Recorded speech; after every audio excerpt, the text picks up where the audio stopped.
কি এ তুই আমার কি ভার বইতে দিলি বল দেখিনি। বাজে কথা বলুনি তো, সদবা মনীষী নাকি নথ পড়বেনি? নাকি নথ পড়েছো, হাতে সোনার তাগা পড়বে, গলায় মটর দানা হার পড়বে, আমার খুড়ো তোমারে যা যা দিয়েছে তুমি সব পড়বে। রক্ষে কর আমার শাউরি ঠাকুরন, এই একই নথের ভার আমি বইতে পারছি নি, তার উপরে তাগা মালা। দেখ মা, আমি কথা দিয়েছি তোর খুড়ো রে, তাই এটা বললো। আর নেত্য তোর ওই প্যান প্যানা নিশ্চয়টা আমি পড়তে বাধ্য হয়েছি। কি ওই আগেরটাই বেশ ভালো ছিল, বেশ হালকা ফুলকো ছিল, হিটে বড্ড ভার বেশি, মনে হতো ওটা পরে আমি কিছুটি পড়িনি। রোসো রোসো আমি দেখি গে আরশিটা কোথায়। কি বলি, হাসি টাসি আমার সঙ্গে নিয়ে আসিস নি মা। একে তো দেখছিস আমি লাজে মরছি বেটাদের কথা ভেবে, আসি দেখি আমার আর আদি খেতে করিস নি। তাহলে তোমার বেটাদের ডাকবো, দেখাবো তাদের মায়ের আসল রূপ। ও কমটি করিস নি নক্কি, তোমার বেটারা তোমায় দেখলে পুজো করবে গো খুড়ি, পুজো করবে। নাকে নথ খান পরে তোমার রূপটা ভারী খুলেছে গো খুড়ি, মনে হচ্ছে কামার পুকুরের চণ্ডী মণ্ডপের আটচালা দুর্গা প্রতিমে। শীতলার সঙ্গে দুর্গা মা, হেরা বিষ খাবে তো। সেই কামার পুকুরের শীতলা এই দুর্গা প্রতিমাকে প্রণাম করছে। কি তোর খুড়ো আমার ওই সেজে গুজে দেখতে খুব পছন্দ করেন, কিন্তু বিশ্বাস কর মা, আমি বলি যে তোর খুড়োই হলেন আমার আসল সাজ, তিনি হলেন আমার আসল সোনার গয়না। কিন্তু এই বছর ধরে তোর খুড়োরে নিয়ে যা চলছে, এরপরে কি মন চায় বল এসব পড়ে থাকতে? তুমি এত চিন্তা করো নি খুড়ি, আজকে একজন মস্ত বড় ডাক্তার আসবেন, তেনার ওষুধ খেয়ে আমার খুড়ো ঠিক ভালো হয়ে যাবে। তাই মানত কর রে, রঘুবীরের কাছে তুই তাই মানত কর।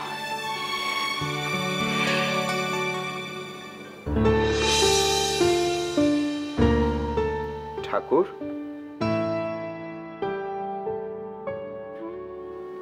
কি লড়ে নিয়েছিস? আয় আয় আয় আয় আয়, তোরে একটিবার ভালো করে দেখি। আয় আয় আয়। আমাকে আপনার দেখতে হবে না, আপনাকে দেখতে কে এসেছেন সেটা দেখুন। কে রে, কে কে ছেড়ে লড়েন? কে চে?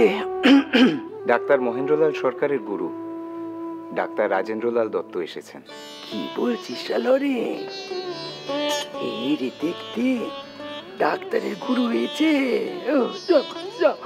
এই এই এই কেদারে খানা এর সম্মুখে রাখ দেখিনি, যাতে ওই ডাক্তারের ভালো হয়ে দেখতে পারি। হ্যাঁ রাখ রাখ, এখান থেকে রাখ, হ্যাঁ রাখ। এসো গো ডাক্তার, হ্যাঁ এসো এসো এসো এসো এসো এসো। আসুন ডাক্তারবাবু। বসো বসো বসো, হ্যাঁ বসো।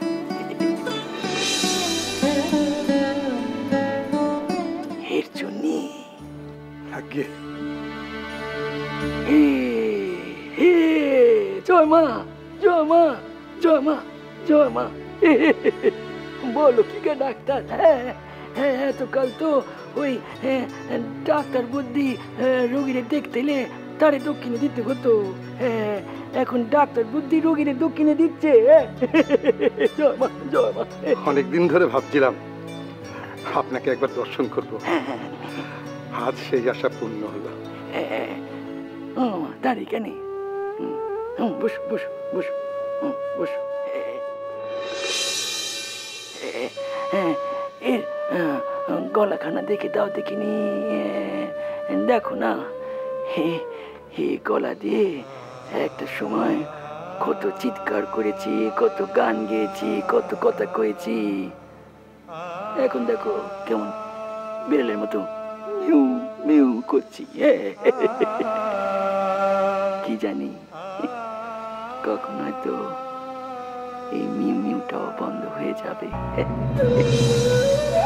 বন্ধ হয়ে যাবে আপনি কি করে জানলেন? এই দেখো দেখি, কদিন ধরে তো বুকেই চলেছি, আর কতদিন চলবে? চলবে। হলো রে ও অতুল, ডাক্তার বলে কি দেখ যে বন্ধ হবে নি। জমা ও ডাক্তার ভালো করে কড়া করে ওষুধ দাও দেখিনি, যাতে এই গলার ব্যথাটা সেরে যায়, আর আগের মতো ওই বাঘের মতো হুঙ্কার দিতে পারি। দাও, বলে দাও। আপনি হুঙ্কার দিতে চান ঠাকুর?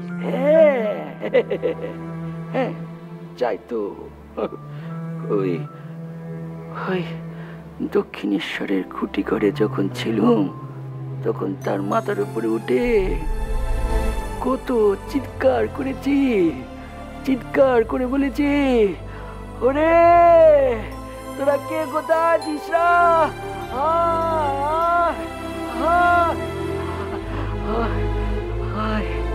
এর কাছে আর গঙ্গার ধারে কত ছুটে বেরিয়েছি। কাদের ডাকতেন? ওই ওরা এলো, কিন্তু এই আর হুঙ্কার ছাড়তে পারছে না। আপনি হুঙ্কার দিতে চান ঠাকুর? গলায় বড় ব্যথা গো, বড় ব্যথা।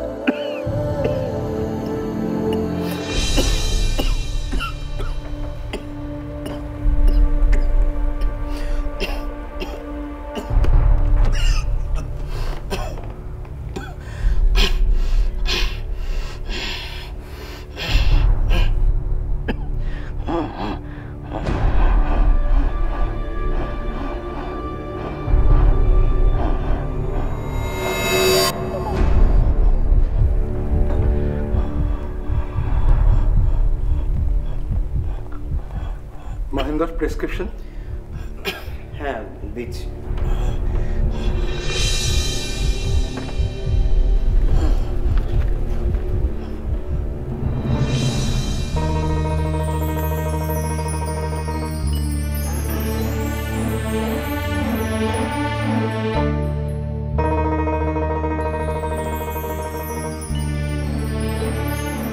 মহেন্দ্র প্রেসক্রিপশন সঠিক, ওর ওষুধও সঠিক।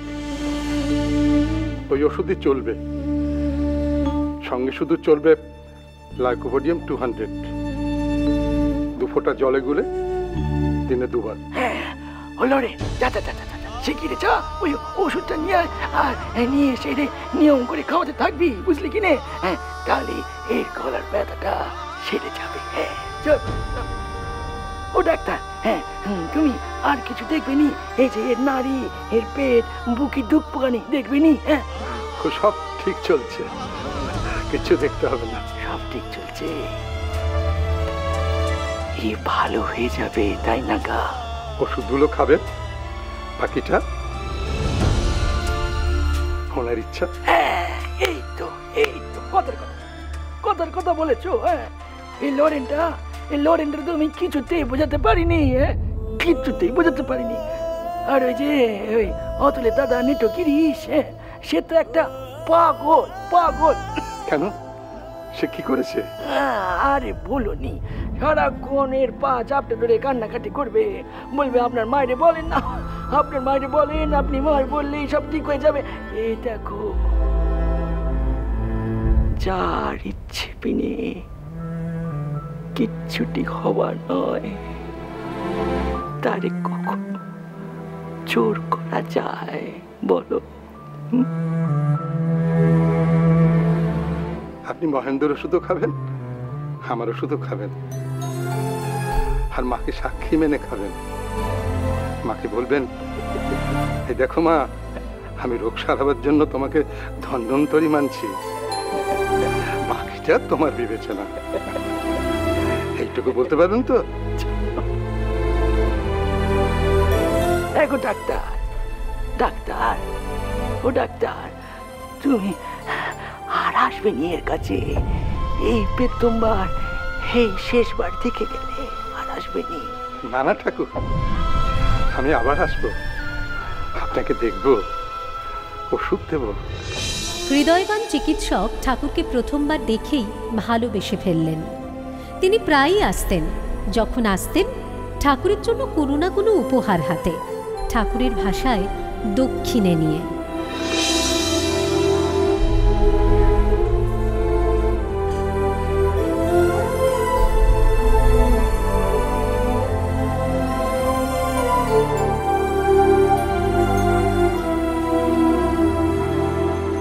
রাজেন দত্তরের চিকিৎসায় ঠাকুর সপ্তাহ দুয়েক বেশ ভালো ছিলেন। নরেন, এই ভালোটা ভালো হওয়া নয়, তাহলে সাময়িক নিরাময়। বলতে খারাপ লাগছে মাইসান, ঠাকুর আর বেশি দিন বাঁচবেন না, যদি না মিরাকেল কিছু হয়। মিরাকল? কয়দিন ধরে ঠাকুরকে দেখে, ওনার কথা শুনে, আর ভয়াবহ রোগটা যে আকার ধারণ করেছে তাই দেখে আমার মনে হয়েছে ঠাকুর সাধারণ হয়েও দৈব শক্তির অধিকারী। আপনিও বিশ্বাস করেন ঠাকুর একজন দেবতা? দেখো নরেন, মানুষের মধ্যে সুর অসুর দুই বাস করেন। তুমি বলবে দেবতার এমন রোগ হয় কি করে? না না, আমি ঠাকুরকে দেবতা বলছি না, আমি বলছি গড লাইক ম্যান। এমন সাধকেরা সাধনার ফলে মহাজাগতিক শক্তির অধিকারী হয়ে থাকেন। আমাদের ধর্মশাস্ত্রে, পুরাণে, আর্য ঋষিদের মধ্যে এইসব লক্ষণ দেখা গেছে। তুমি তো জানো নরেন, যীশু খ্রিস্ট নিজের ক্রস নিজের কাঁধে বহন করেছিলেন। কেন? কারণ তিনি ইচ্ছে করেছিলেন, তিনি চেয়েছিলেন।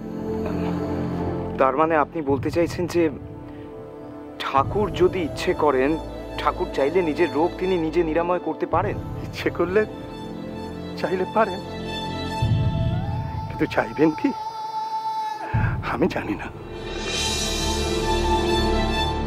তুমি ভাবছো আমি এইসব কথা বলছি কেন? দেখো, আমরা চিকিৎসকরা চিকিৎসা করলেও একটা কথা সবাই আমরা প্রায় বলি। না না, মহেন্দ্র অবশ্য এসব বলে না, ও ঘোর নিরীশ্বরবাদী নাস্তিক। কি কথা, কি কথা বলুন? জীবন মৃত্যু ওনার হাতে। উনি আমাদের ইচ্ছা শক্তি দিয়েছেন, সাধনার বলে সেই ইচ্ছা শক্তিকে আমরা প্রবল করতে পারি, প্রয়োগ করতে পারি, আর তার ফলেই যাকে শুদ্ধ ভাষা বলে মিরাকেল, তাই হতে পারে। ঠাকুরের ক্ষেত্র তেমন অনেক কিছুই হতে পারে। তবে তবে ঠাকুর দিন দিন দুর্বল হয়ে পড়ছে না, হাতে পায়ের জোর খুবই কম, গলার ঘাটা এতটাই ছড়িয়েছে, কণ্ঠস্বর এতটাই দুর্বল হয়ে পড়েছে যে কথা বলতেও কষ্ট হচ্ছে। আচ্ছা, এমন কোনো ওষুধ কি হোমিওপ্যাথি বা অ্যালোপ্যাথিতে আছে যা দিয়ে? না, অবস্থাটা এখন আমাদের মানুষের চিকিৎসার আয়ত্তের বাইরে। তবে বল পেতে হলে কিছু পথ্য দিতে হবে। কি ধরনের পথ্য? আড়াইশের দুধ ঘন করে এক বাটি খাওয়াতে পারো। মাটন মানে মাংস, তার শুরুয়া করেও খাওয়াতে পারো। বেশি সবজি ঠাকুরের পেটে সইবে না, ওতে পেট নরম হয়। তাতে বারবার বাহ্যি করার অসুবিধা ঠাকুরকে ভোগ করতে হতে পারে। সে দুর্ভোগ উনি এই দুর্বল শরীরে সইতে পারবেন না। তুমি বরং ওই ঘন দুধটাই খাওয়া, আর যদি ঘন দুধ পেটে সহ্য না হয়, ওই মাংসের শুরুটা খাওয়াবে, বুঝলে?